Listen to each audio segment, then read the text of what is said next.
This is Reframe, the podcast from the College of Education, Health, and Society on the campus of Miami University in Oxford, Ohio. The way we now approach teaching and learning, and even schooling in general, is changing, and technology is driving a great deal of that change. Using technology to create engaging online learning and virtual experiences are no longer idealistic aspirations among innovative educators who are trying to find new ways to engage learners. These tools and techniques are here, right now, and in fact, they're quickly becoming more important than ever, especially as more schools and universities continue to try and adapt and evolve in our post-pandemic world. So while online and virtual learning experiences may now be making more headlines than ever, the phenomena has actually already been studied quite extensively, especially by researchers like Dr. Jason Abbitt. Online learning is one of those things I could talk about pretty much all day long. Something I find interesting in that I think there's ways to do it well. I think it opens up educational opportunities where they may not be elsewhere. So how do we do it the best that we can? Dr. Abbitt is a Miami University Associate Professor of Educational Psychology who specializes in studying educational technology, online learning, and distance education. His latest study, conducted alongside his colleague and co-author, Miami Associate Professor Sarah Watt, combines online learning and learning analytics with virtual field experiences for aspiring teachers. It's a study that not only takes a unique approach to online learning and teacher education, but it also has wider implications for a variety of contexts, including how we can improve online learning, how to potentially better monitor student achievement in online courses, as well as how we can start to understand what works, what doesn't, and why. These are just some of the concerns that are becoming increasingly pressing, especially in a world that is turning more and more attention and urgency to online learning, remote delivery, and virtual teaching experiences in general. I think they are becoming more prevalent. In fact, with the current COVID-19 environment, I think that we're rapidly going to see a lot more of them.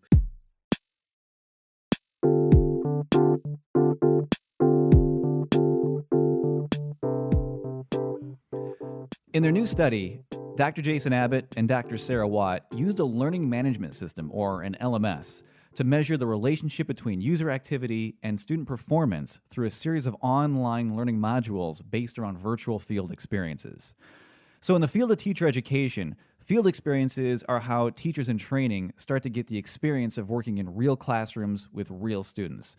Most people might recognize this by another name. It's often called student teaching.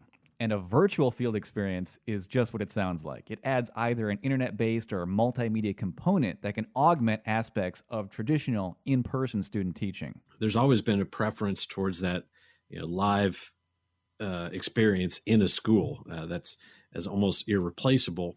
So that's been important. I think we're seeing more of these virtual field experience be a little bit more targeted and try to make sure when we really want students to have an experience with a particular teaching strategy, for example, then we can select the media content and really have a little more targeted control in this vicarious field experience or virtual field experience. Now, since this particular study took place in a college class of students learning how to become special educators, Dr. Abbitt and Dr. Watt created a virtual field experience around a series of video modules that highlighted 22 different high-leverage teaching practices. These were videos that featured real teachers actually teaching real students. And the college students, for their assignment, their job was to watch these videos and correctly identify which of these teaching practices they observed. The college students completed this assignment 3 different times across 3 different modules. And throughout the process, the researchers were able to track how accurate the students were in identifying the teaching practices they observed and their improvement over time. But they also tracked how students navigated each module, what they clicked on, how often they clicked on it, how often they viewed certain pages, and how long each module took to complete. One thing that we were primarily interested in, I think, was what was the time frame? Like, we designed these activities with the expectation that the complete experience would require somewhere between, I would say, 4 to 6 hours of work. And we know that our students are working asynchronously, so they might do part of it one day, part of it another day. And what we were interested in this study was when they started and when they finished, and did it fit within the time frame we were expecting? So this was a week of a class that would have had a start and end point, and we also wanted to know within that week how many days were they active. So then we started looking at some different characteristics that we were able to pull the data out of the LMS about that navigational records and analyze it so that it gave us some information. So it seems to me that the purpose of this research was kind of designed and intended to try to get at two different kinds of problems and hopefully provide solutions to each. On one side, you have the concept of virtual field experiences. So I know in teacher education, like the student teaching, getting experience in the field, it can be a challenge because you have to transport students to the school districts they'll be working in. And sometimes that could be a problem. And also, of course, if you have an online program, your students could potentially be from all over the country. So then how do they get this field experience or this real world classroom experience? So it seems like using these videos would be a way to test to see if that actually is a viable way to do virtual field experiences. But then on the other side, the second problem you talk about is the idea of learning analytics, which that's a big issue today, right? Like what's effective, what's not effective, what works and what doesn't work. So when designing an online class or an online experience, you're also looking at like how students interact with it and what actually is an effective way to design an online learning experience in general, which could apply to almost any kind of class. Is that accurate and correct to say about this research? It is, yeah. And really, as an initial study into this activity, really just kind of gives us a baseline to compare future results to. We did see some things that learning analytics is a pretty broad field, but often we look at data and we're trying to figure out, like, out of all of the data that we see. So we see things like the frequency of how many times a person views a page, and how long ahead of a due date did they submit an assignment. We can do all of the calculations, and our goal initially, I think, with this study was to find out, well, out of all of that, what measures actually matter, what relates to the outcome for pre-service teachers in this case, which is what relates to their ability to observe effectively and identify and notice specific teaching practices. So that's the skill we were trying to cultivate with this. And what we wanted to try to identify is what's the evidence within this, what's generally called clickstream data within an LMS. So things that monitor every click, and also we can add some calculations on that to characterize the student behavior. But out of all of what we could calculate, what actually matters, what relates to that performance, and also what was the kind of level of activity throughout that. So what we generally saw was out of the set of 3 virtual field experiences that were within this class, we saw a lot more activity. So more clicks, more page views within that first virtual field experience than we did in the second or third, which as a faculty member, as a teacher, you look at that and think, oh, wait, does that mean they weren't working as hard on the second or third ones? And if I were just looking at the frequency analytic data, then I might believe that. That could almost make sense. But when we look at the actual accuracy of to what degree students were able to identify high leverage teaching practices, we saw an increase in that over time. So we were able to see that they were getting a higher level of achievement with a lower level of clickstream activity within the LMS, which in general is a good thing. That means they're able to get better at this over time. In fact, we interpret that data as seeing that they were able to get more efficient with how they were doing this. And we interpret it as a positive outcome. They were getting more accurate over time with less activity. So that generally is an indicator of a increasing mastery of that skill. So the first assignment or the first module, it took them longer to complete, but that's most likely because there's like a learning curve, right? They're just learning how to interact with, the assignment, even the interface itself. So it's like when you drive somewhere, like the first time you go to a place, it might take you longer because you don't actually know where you're going. But the second time you drive, it's much quicker because you know how to get from point A to point B. Exactly. And that's one aspect that's generally thought of as positive. At best practice within online learning is that you have assignments and activities that are similar, so that there's less of a cognitive load on knowing like how to do that. Another analogy would be like, think about when your grocery store was last reorganized. Suddenly it would take you like twice as long to get around a grocery store. Whereas if you know kind of how something's going to work, then you can get through it more efficiently. So there's some benefit to repeating a similar type of activity like this. That and what we hope is that the students won't have to spend as much time knowing what they have to do for this activity and can better focus on getting at what they need to learn from that activity and really enhancing that skill. And generally we did see that overall trend. We also found some results that were not surprising in some cases. Like I mentioned, we were interested in the timing of when someone was working, and that may lead to in the future some teaching strategies that we could implement within our online courses. And what we saw was, I often refer to this as like the most unsurprising result ever, which is students who worked on this activity over a longer period of time did better than those who worked on it, in 1 or 2 days. So kind of that short duration, trying to do a lot of work in a short amount of time, was not as effective as they were not as accurate in what they produced than those who spent a little bit more time engaged with this activity. Again, I think of that as very unsurprising, because as a teacher, you think, well, of course, spend more time on something, you're going to do better than if you try to cram it all into a short duration. But in this case, we can now see that, one, we can detect that. So now that we can detect it in future, we could leverage that with some type of messaging about reminders to students, or other sort of motivational interventions that would prompt them to get in and sort of get engaged with that. There's some other things that we might also be able to do, but it was interesting to actually be able to see that within the data and now have evidence that we can move forward with.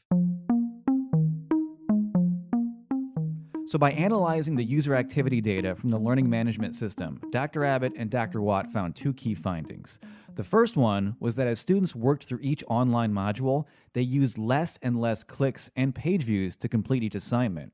Secondly, they also found that students who spaced their workout across a larger span of time tended to perform better than students who completed everything all at once. So, Dr. Abbitt, of these 2 key findings, what are some of the biggest implications for educators? Maybe not just for teacher educators who hope to use these virtual field experiences to help teachers in training become professional educators, but also maybe in general. What does this mean for educators who hope to design effective online learning experiences of their own? What are the implications there? Yeah, so I think there really are 2 sides of this story. One is the virtual field experience.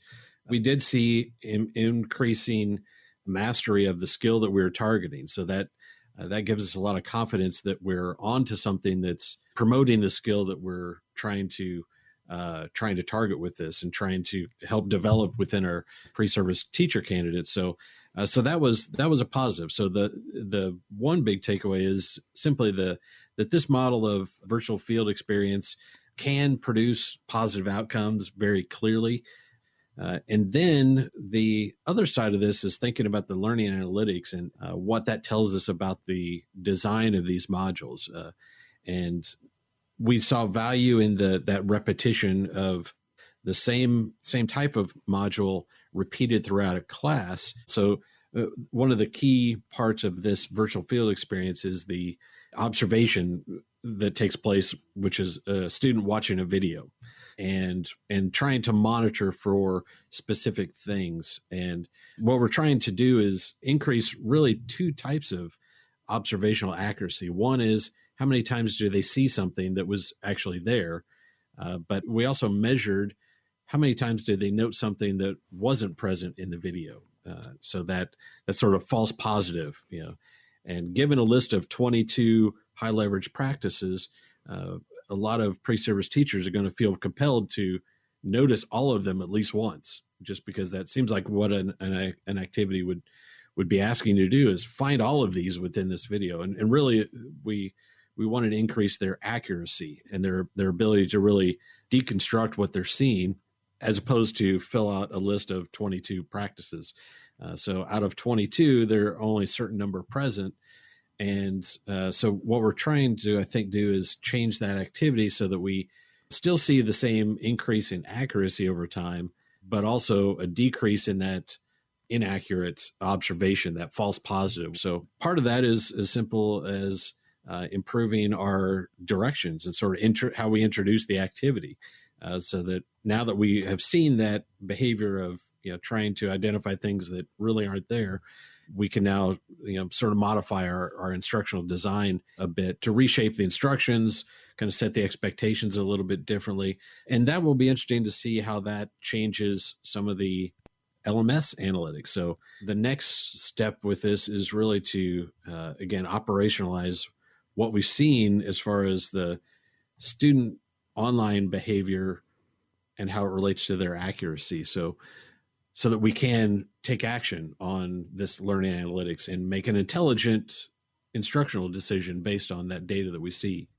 And since learning analytics was a big part of this study and what you hope to look at, what can you tell me about the state of learning analytics today? Because I think understanding like what works and what doesn't work, or what's effective or what's ineffective, especially regarding teaching and learning and student success, it's like those insights almost seem to be like the holy grail that we're searching for in a lot of ways. So how close do you think this new study of yours gets to chipping away at that holy grail of, yes, these are effective measures, this actually works, and how much further do we have to go, do you think, before learning analytics isn't such just a big question mark for people?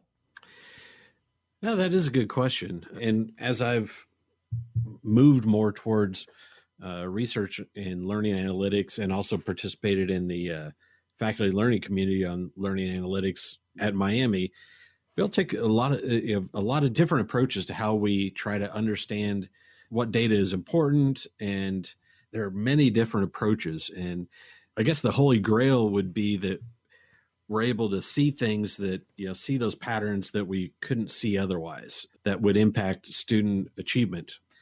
And I do think we are still a ways away from understanding exactly what measures are important. So that's where I end up always back at sort of square one, which is, we think this is important based on relevant learning theory and some other things, but we're also kind of dealing in a imperfect circumstances in that our technology systems weren't meant to track these things specifically. By that, I mean that Canvas tracks every click, but every click may not be important. And so there's the signal to noise ratio is a little out of whack in this case. And we're trying to refine things to get more signal out of that noise and do so in an efficient way. And that's a pretty big challenge. We also have some sort of more practical challenges of one thing we noted in this study was to really make sense of this data, it would be helpful to have large samples, a lot of students doing the same thing. However, best practice in online learning would be smaller class sizes. So we're at a bit of a conundrum there in that we can't generate enough data while also adhering to good instructional practice. So we have to take kind of a slow approach to this. And I think that's where we are. There are, some other very unique circumstances like the massively open online courses where you can get a lot of data. And that's where a lot of the learning analytics research is based on those things that have very large samples. I think what we were trying to do with this study is instead of looking at that big data picture, think about small scale learning analytics. How can it apply into a smaller course setting in a way that's still meaningful? And we might not find every correlation that we might find if we had bigger data sets, but I think as long as we can get a few actionable pieces that we can then continue to test for and see how we can take analytics, move it to an actionable item, then I think we're in the right spot. But the big picture is learning analytics is all over the place. But where I don't see it looking a lot is on this small scale. In other words, where learning analytics is about big data, and big data means you have a lot of people, a lot of subjects, and a lot of variables, a lot of things measured. And in practically speaking, in our program where I'm most interested in having impact, we're not going to see that level of big data So we have to take a slightly different approach and try to identify things that are meaningful on a smaller scale. And that's where I hope to continue working is we want to find small things that are actionable and then lead to some our next improvement that we want to make about with the virtual field experience, and try to still make forward progress while focusing on smaller sample sizes.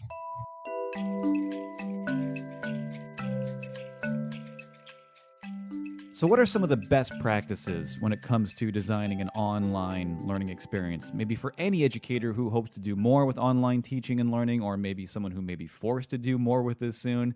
I know we mentioned a couple, especially with learning analytics, separating the signal from the noise to learn what's working and what's not working. Also, smaller class sizes, I believe, is one you just mentioned as well. But could you talk a bit more about some of the best practices in general when designing an online learning experience? Yeah. So one thing that I mentioned here was the similarity in the structure of the activity, and sort of think, the one challenge that many instructors face when initially shifting to online learning is solely thinking about the subject matter and how to organize, deconstruct, break down, sequence the learning around a subject matter. And I don't know that as much attention is paid to the student learning experience, like what it looks like from a student's view in order to be successful in an online class. So one thing that we did here was make sure that, again, these modules happen 3 different points in class. So at 3 different points within an 8-week class, they were doing a similar experience. So that meant by the second time, they knew how to do it. And then by the third time, they really knew how to do it. So they were able to do something similar. And I think oftentimes we want to, in designing online classes, we need to think about the structure and similarity from one week to the next, and how students can do assignments, activities that are similar, but maybe focused on different aspects of the subject matter that we want them to learn about, or the skills we want them to develop. But the similarity in that structure is helpful to get there. In other words, the less time a student has to spend figuring out what they have to do, the more of that cognitive load they can devote towards actually learning the subject matter. So a good structure that's similar and can be familiar, so that as a student goes through a course, or perhaps even an entire set of courses that are similar in some respect, allows them to learn more efficiently and hopefully more effectively as well. I'm also just curious to get your take on how COVID has fundamentally changed the way we're talking about or thinking about online learning and virtual teaching. I mean, because things change so quickly. Like in the spring, they made that switch to remote delivery and online learning like so quickly. And were many schools caught off guard? Did they wish they were further along than they were and had to play catch up? Or how do you think, as we look forward to what could potentially happen going forward now, how this is going to change how we either approach it or deal with it, or how it evolves, from here? Yeah, I think what we do run the risk of is believing that remote delivery and online learning are the same. In other words, we had to shift to remote delivery in a week.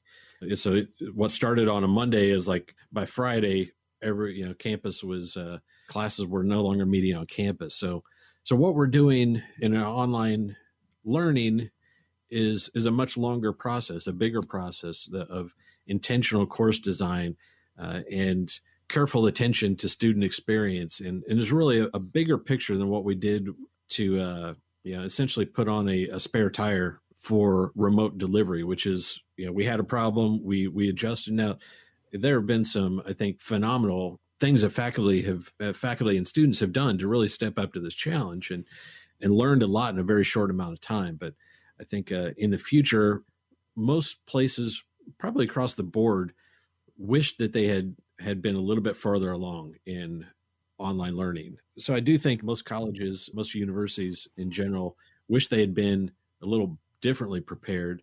But I think also there are many that should be proud of what they're able to do. So many faculty members, I think, adapted very quickly to get something that was successful in a remote delivery fashion.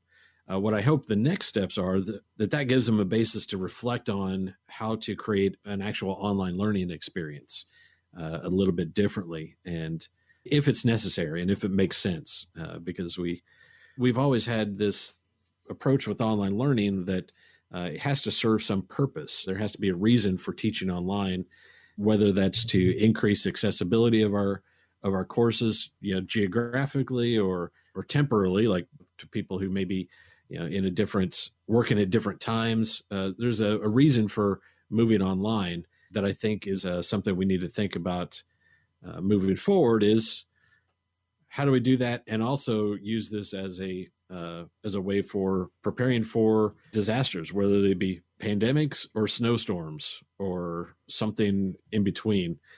I hope to goodness we don't see quite this experience forever, but I'm eager for the conversation to shift from sort of keeping the wheels on the bus to, how do we do things most effectively and intentionally and carefully and plan for online instruction as opposed to the remote delivery spare tire that we just put on, which again worked fantastic and there were a lot of successes. So nothing to complain about there, but I think we need to now shift into thinking, okay, now how do we take that experience and learn from it and plan differently in the future? Dr. Jason Abbitt is a Miami University Associate Professor of Educational Psychology, and his new research study with Dr. Sarah Watt is set to be published in the Journal of Technology and Teacher Education. And this is the Reframe Podcast. We have many more episodes available right now wherever podcasts are found.